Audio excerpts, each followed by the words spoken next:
Good morning and welcome to North Toowoomba, Queensland, Australia. Today we're going to talk about the BMW R1250GS. There's a road and it leads right out of town. I'll be on it as the sun goes sinking down. So if you watched my last video, you would have heard me discussing some of the other options that I looked at when I bought this bike. The Ducati Multistrada, the Triumph Tigers, the 900 and the 1200, the Yamaha Tracer GT Plus, all excellent bikes. There was one more that I didn't talk about. I wanted to dedicate a whole video to it. In the comments section of that last video, a gentleman named Rob B reached out and said, hey, you know, if you had tried out the BMW R1250GS, I bet you would have ended up on that one instead of the 1300. Well, I did try that bike out and I am on this bike. I'd like to take a few minutes and talk about why.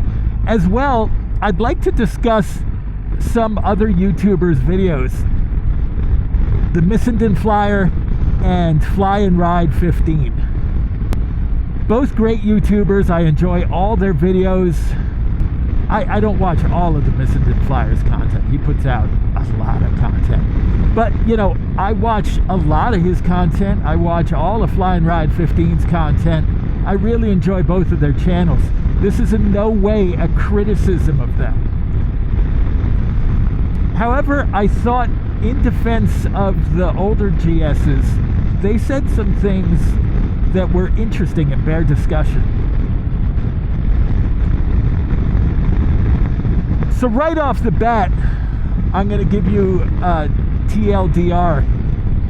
This bike is better than the 1250GS, and I'm glad that I didn't go with the 1250GS, because if I did, and then if I had bought one of those before this bike was announced, and then I saw some of the features that this bike has, and the way it's laid out, and you know, kind of the updates they've made with the, you know, making it a little more agile, a little faster, I would have been bummed out. I would have felt like I made the wrong choice. Ultimately, I still would have been okay with it because the 1250GS is an amazing bike. So is the 1200 before it. I could be on that bike and be perfectly happy. I sure would have saved a lot of money.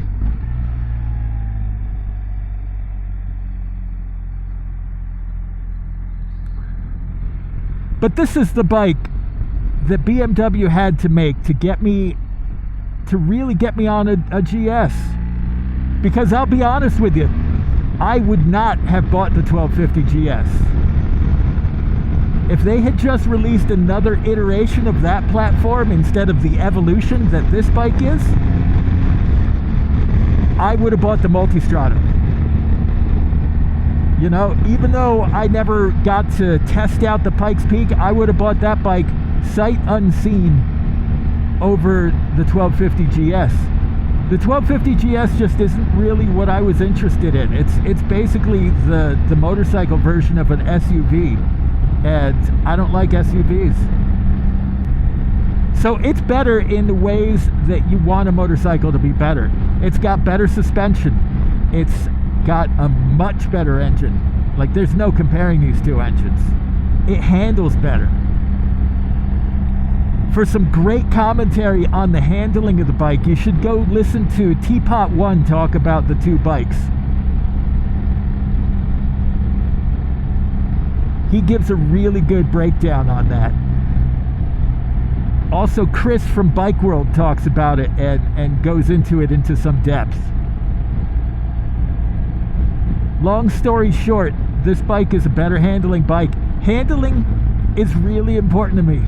I wanted something that had a little bit sportier DNA. Now, well, this bike might not be as sporty as the Pikes Peak Multistrada or even the Multistrada V4S. It's got enough of that in it for me. Oops. I hope that's not a cop. Nope, doesn't look like it. Okay, good, because I was speeding. Inadvertently. I would never do that on purpose.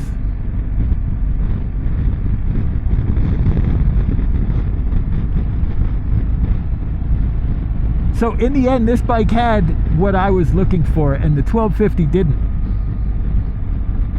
The 1250 was great. It just wasn't for me.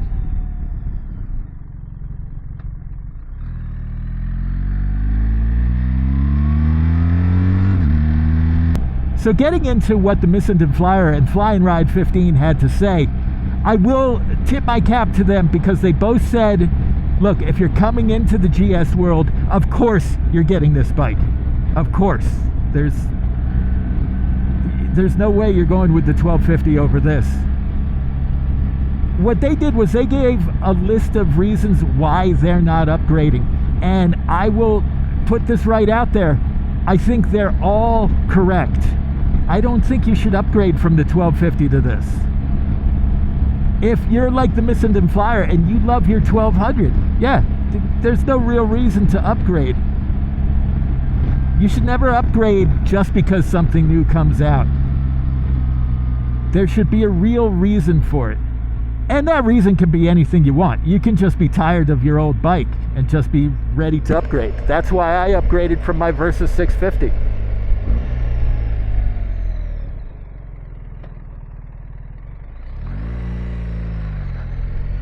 That was a great bike that I was happy on for years and years and years. But you know, you get to a point with almost any bike where, okay, now it's time to upgrade. So bottom line, this video is not me trying to get you to upgrade from a 1250 GS. If you have a 1250 and you're happy with it, roll with it, man. Ride that thing into the ground.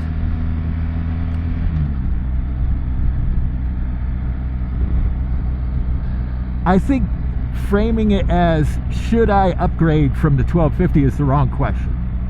The right question is, should I go to the 1250 or the 1300 if I'm coming from somewhere else? And if you're going to do that, you're going to go with the 1300. Now moving on to what the Missenden Flyer had to say. There were some different things that he talked about. Some I think are just personal choice, and others I think were a little more closer to the line of being statements of fact that I disagree with. And that's what I'm going to focus on. He did talk about the looks of the bike. Okay, you know, looks are subjective. I think that this is actually a better looking bike. I think the 1250 looks better from the front. I think this bike looks better from the sides. Interestingly enough, Flying Ride said the same thing. And he was right.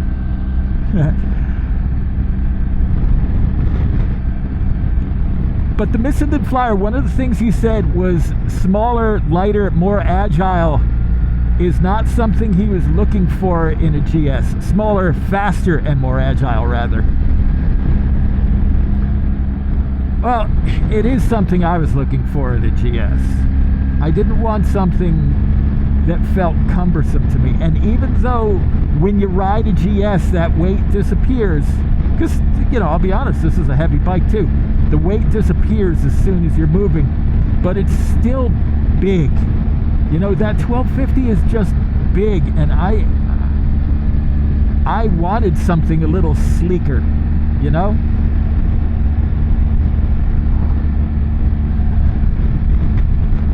And I definitely wanted something with a little bit more punch than the 1250 had. And this has it for days. For me, it's the perfect compromise of comfort and sportiness. And I don't feel like it really compromises on either side of that equation. But that moves us on into the next part of what the Flyer said. He said that riding a GS is about three things. It's about comfort, touring credentials, and pillion. And comfort for a pillion. So I'll give him the point about pillion comfort, mainly because I have no way of disputing it. My wife isn't really interested in getting on the back of a motorcycle. It doesn't matter what kind of motorcycle it is. She says she might try getting on the back to go to our local cafe for breakfast at some point. If she does, I'll be thrilled. If she doesn't, I'm not going to push her to do something she's not interested in doing. But I've seen more than enough videos by people who have had pillions on the back of the 1250 and the 1300, whose pillion weighed in and said, now the 1250 is a little more comfortable. So sure, I'll concede that point. The others I won't. In terms of comfort, I genuinely think this is a more comfortable bike. Now there's two parts to that. One is the saddle, two is the wind protection. As far as the saddle goes, if you like a softer saddle, you might like the 1250 better. I don't. I like a firmer saddle. I've spoken about that several times. I'm a long time road cyclist. You know, I prefer firmer saddles probably because of that. But the other part of that is the 1250's wind protection. You know, it has a big frontal area, so it does block a lot of stuff that's coming at you, but the wind that comes over the top of that windscreen is turbulent. There's a lot of buffeting, and I found it uncomfortable. I found it too loud, too uncomfortable.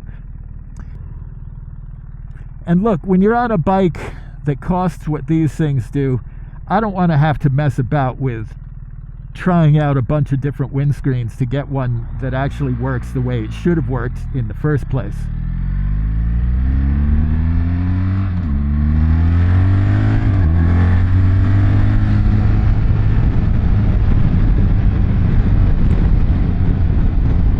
I would be willing to bet that Fly and Ride would agree with me a little bit on that, because if you watch his videos where he's on his 1250, he's changed his windscreen to the GSA windscreen. Although, I think that has some issues too.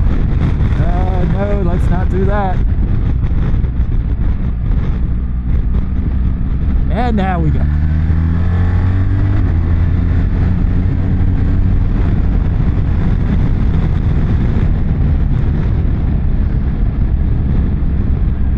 Yeah, so the 1250 GSA screen flops around like crazy unless you put a support strut on it to lock it in. That's, yeah, I don't know what to say about that. That's bad engineering. This, on the other hand, is fantastic engineering. They did damn near a perfect job in engineering the windscreen on this bike. And for me, that's going to make a huge, huge difference when I'm on the motorway for 5-6 hours. If you put me on a stock 1250 GS,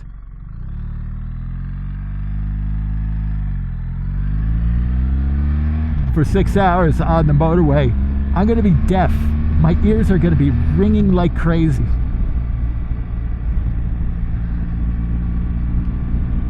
Outside of that, the bikes are really similar.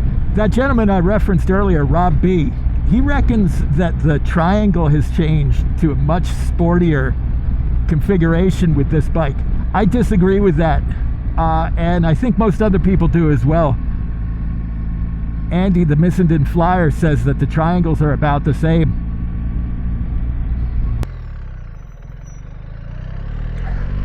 Yeah, for long distance touring, I'm taking this bike. Another thing that the Flyer touched on was the weight of the bike, and this one was a little weird because he said that the weight of this bike is less than the 1250, but it actually weighs more than the 1200. Okay, so that's weird for a couple reasons. One, they never said it was lighter than the 1200. Why would that be something that you would pick out? And two, I don't remember anyone ever complaining about the weight of the 1250. When the 1250 came out, all the same guys tested the 1250. All of them said that they loved it because it looks like the 1200, I guess. Not one of them said, oh, this thing is too heavy to push around my garage.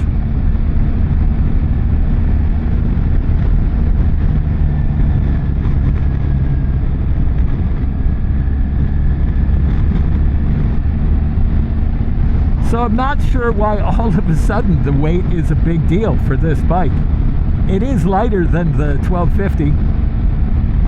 And I mean this specific configuration. It's the guys over at Bike Social weighed the two of them up. This bike's lighter. That's it. It's a fact. That's wet weight. And I don't remember what the weights were. I think this one was about 240 and that one was about 250.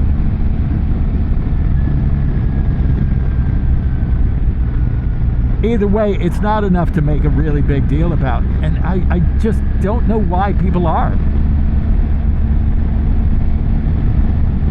I think it's become kind of a thing where the guys who have the 1200s and 1250s want to find things to bash this bike for it. So they've picked weight as one of the things they're going to do, even though it's lighter than the 1250.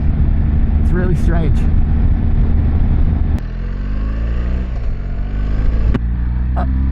The next thing he said was that he has an issue with the controls. He says that the electronics take away from the experience of this bike.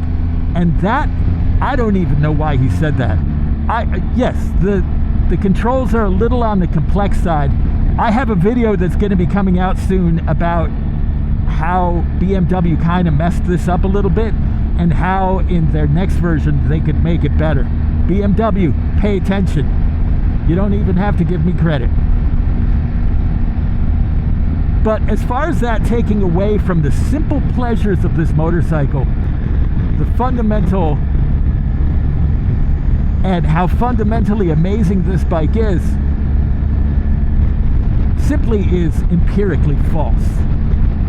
Because you don't have to do anything with the electronics. Set it the first time you go out, forget about it. Just forget about it, because what do you need to do? Just ride your bike. It's a really strange thing to say, and out of all the things that the Flyer said, that's the one that really is kind of baffling to me. Zach Kortz said it best. When you strip all that stuff away, fundamentally, this is an amazing motorcycle. It's really incredible. It's the best motorcycle I've ever ridden. And I really should pay a little bit more attention to the GPS.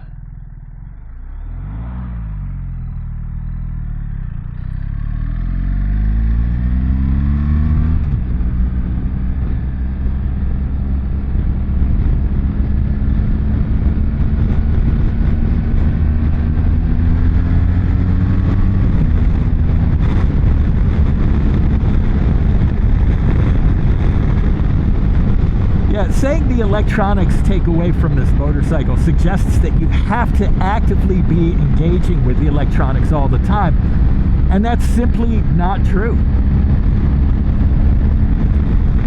The last thing I'm going to address that the Flyer said is, this is just a weird one, and I'm not sure what's going on here. He said that his iPhone 13 Pro Max doesn't fit in the compartment. Well, that's my iPhone 12 Pro Max, and it fits fine, even with a quad lock case on it. Quad lock cases are pretty substantial. So, I don't know what's going on there. I looked up the dimensions of both phones. They're almost exactly the same size. The 13 is 1 mil wider, and that's not enough to make this compartment too small for it. It's not even close. He must just have the mother of all protective cases on his phone. I'm not sure how there's any other way that his phone wouldn't have fit in there.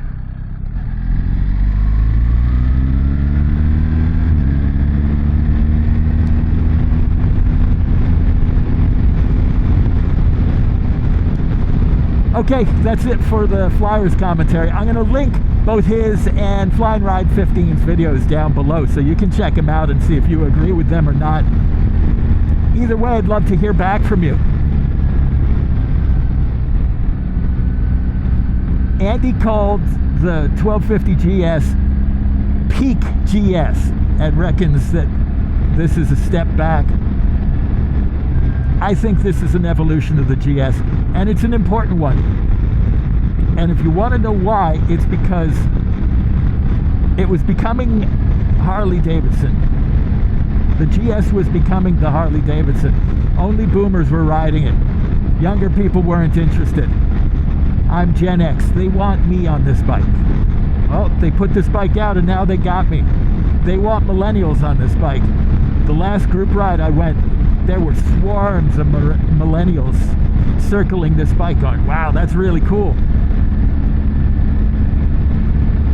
Some of those guys might feel a little bit left behind, and I can understand that, but, you know, I want the bike that I want, not the bike that they want. They already have the bike they want, though, so honestly, they should be happy anyways. Moving on to Flying Ride 15. I gotta say, right off the jump, Flying Ride, at the very beginning of his video, he starts up that 1250, and wow, is it a great sounding GS.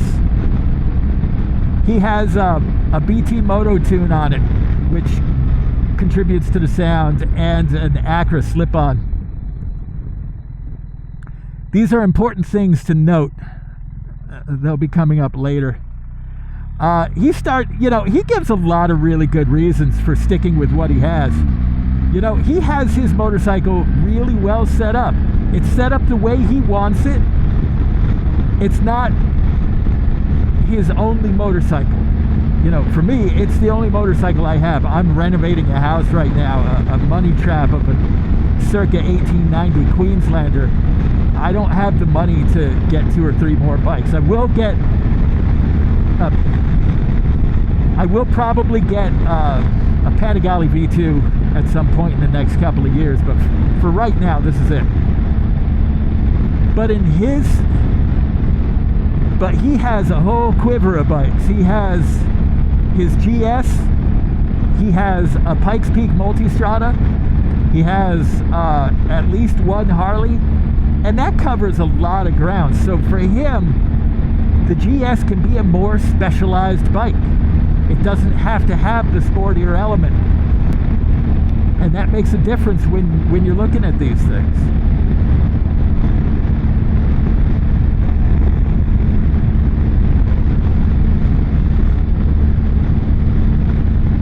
But he does say some things that I don't know how accurate they are. So he started out. So one thing to note is when he test rode the 1300, he test rode it out of a BMW dealer in Metuchen, New Jersey, that's on Route 28. And all he did, like, he basically went for a 5-minute test ride. He rode up Route 28, he turned around, he came back down Route 28. It's a straight road. It's in traffic. I don't know how much of a feel you're going to get for that bike on a test ride like that. And he said a couple of things about it that aren't really accurate. Cows. He said that the motor isn't much different than the 1250GS. Well, you remember that BT Moto tune, right? It might not be that different to his 1250GS. But I watched the BT Moto video on the 1300, and they commented, and every time they do one of these videos, they do a test run, a before and after test run, where they go from 60 to 130 miles per hour. They see how fast it goes from 60 to 130 miles per hour. And he noted that when they did the same thing with the 1250GS, they couldn't do that test because the 1250 wouldn't even do 130 miles per hour. So they had to do that from 20 to 100 miles per hour. That's a significant difference. This motor stock blows the 1250GS motor stock out of the water. Blows it out of the water. A BT Moto Tune, though, does a lot for these engines. And if you ride a stock one of these versus a BT Moto Stage 2 tune of the 1250, I'm sure it is a lot closer. What's weird to me is, you know, there's no way that Flyride would have left his engine stock, because he has a tune on everything. He has the race tune on his Pikes Peak. He has a tune on his GS. I don't know if he has anything on his Harley. I don't really care about Harleys, so I don't watch those videos quite as closely. But yeah, so for comparing just his to a new 1300, that's a fair thing to say. But overall, it's not. It's not. It's apples to oranges. The other things he said, he didn't actually, like he said, the other two things were things that he just heard about. Now, I did a lot of research on these bikes, and I didn't hear anything about either of these. The first one was on the suspension. He heard a lot of people were having issues with the suspension. To my knowledge, there's one guy that did. The guy who has the video channel, Life is a Ride Motorcycle Gear UK. And he had an issue with the suspension where his rear suspension blew up. It lost all the dampening. You could just bounce it. That's bad, no doubt. But, you know, I don't know how one guy having that problem is that big a deal. I mean, that's going to happen. Nothing is going to have a perfect run. And second of all, BMW offered to replace his entire bike. No questions asked, sight unseen. And he said, no, I want to keep my bike. And so they said, okay, we'll replace the entire suspension. And they did. And so long as they do that, who cares? But in terms of that being a widespread problem, I don't think that's the case. I don't think that's true. The other thing he said was that the brakes, people are having to work way harder to get this bike stopped compared to the 1250. And to be fair, he did say he did not experience that. But that's nonsense. This bike stops on a dime. As soon as we're past this downhill, I'll give you a demonstration.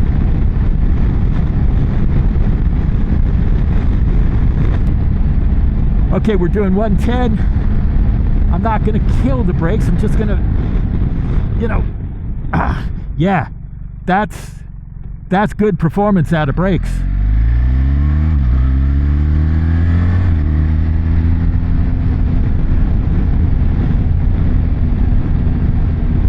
You know, that was me giving it about half a squeeze. Brembo Stylimas, how bad could they be?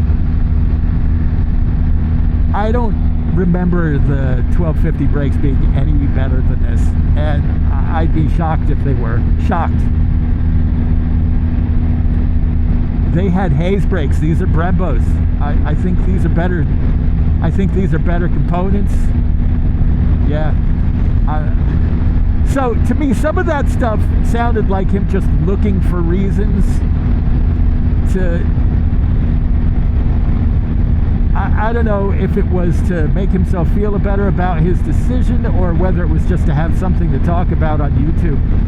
His bike is great. He has it set up really well. He has it set up for him.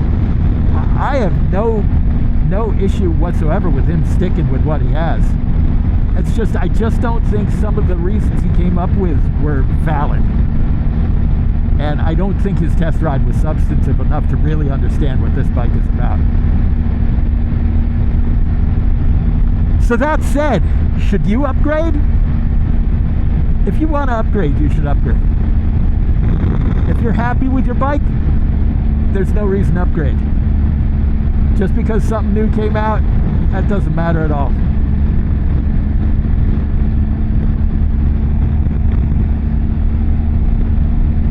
This video has been in no way, I want to say again, this video is in no way a criticism of either of those guys. I love both of their channels. I love the content they put out. Anytime I see one of their videos come up in my queue, I'm like, okay, great. I have something to do for the next 20 to 40 minutes.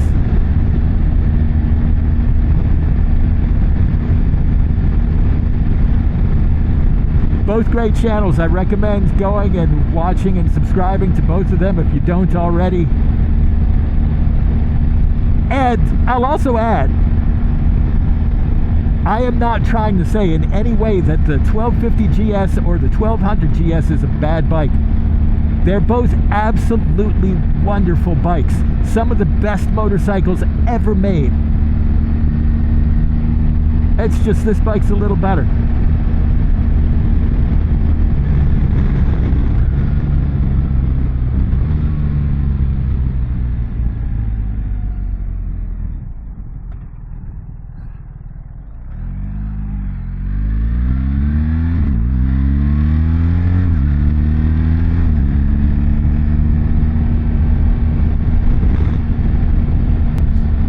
So I'd love to hear what you think about this. Mainly what I'd love to hear about is, what are you riding, and tell me what you love about it. I'm not really interested in, well, I like this better than the bike that I haven't ridden, because just tell me what you love about your bike, because that's all that matters. Doesn't matter that I'm riding this. My bike doesn't invalidate your bike doesn't invalidate mine. Let's talk bikes. Let's talk about what you love about your bike. I have a video that's going to be coming out soon about what I love about this bike. It's going to be cruising. It's going to be an owner's 1,500 kilometer review.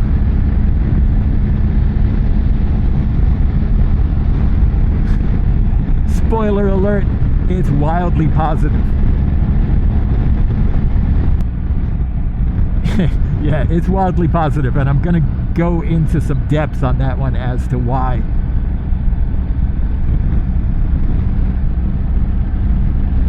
By the way, this is about the 5th time I've attempted to make this video. I commented in an earlier moto vlog that moto vlogging is hard. It really is.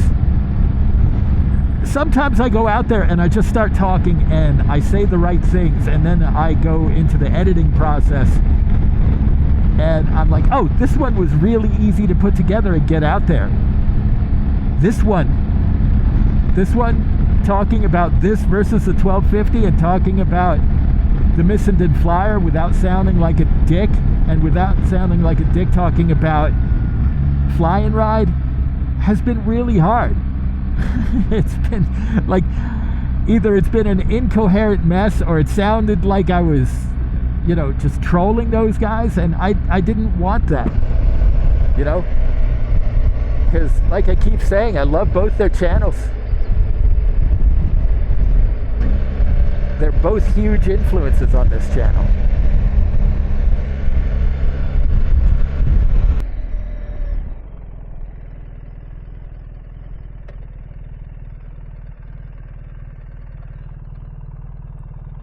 Hey, buddy. Hey, buddy.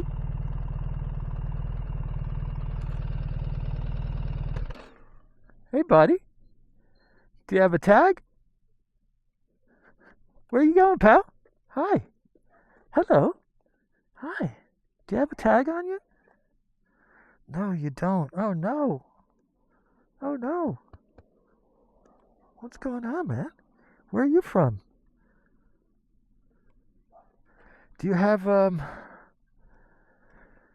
I don't know what to do. All right, well, be careful.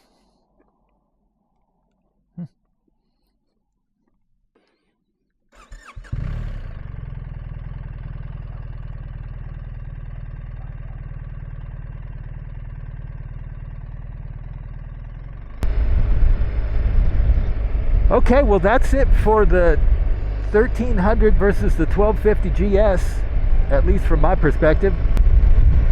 Thanks for coming along for the ride as always. I hope you got something out of this video, and I'll see you soon. Everybody ride safe, get home safe. See you next time.